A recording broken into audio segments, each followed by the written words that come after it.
ধরুন আগের দিনে কি হতো, আমরা যে হারে দৌড়ে যেতাম একজনের কোনো কিছু হলে, এখন কিন্তু দৌড়ে নেয় যে ছবি উঠানো থাকে, কিন্তু ওই আগের দিন হলে কি দৌড়ে গিয়ে ওই লোকটাকে কিন্তু ধরে ফেলতো, হয়তো না? আগে কি করতো, ছবি উঠাতে, এখন হলো আমরাও কিন্তু একটু মানুষের মন মানসিকতা কিন্তু একটু চেঞ্জ হয়েছে। আপনারও একজন আরেকজনের বিপদে কিন্তু আগে আসতে হবে, নিজের অন্যায়ের বিপদে কিন্তু আগে আসতে হবে। এইটাও আপনার জনগণের ভিতরে এই সচেতনতা বাড়াইতে হবে।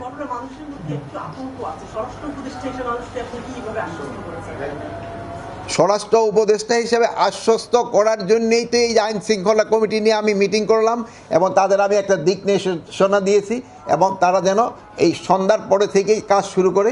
আপনারা এটা আপনারা সন্ধ্যার পরে থেকে এটা একটু টের পাবেন।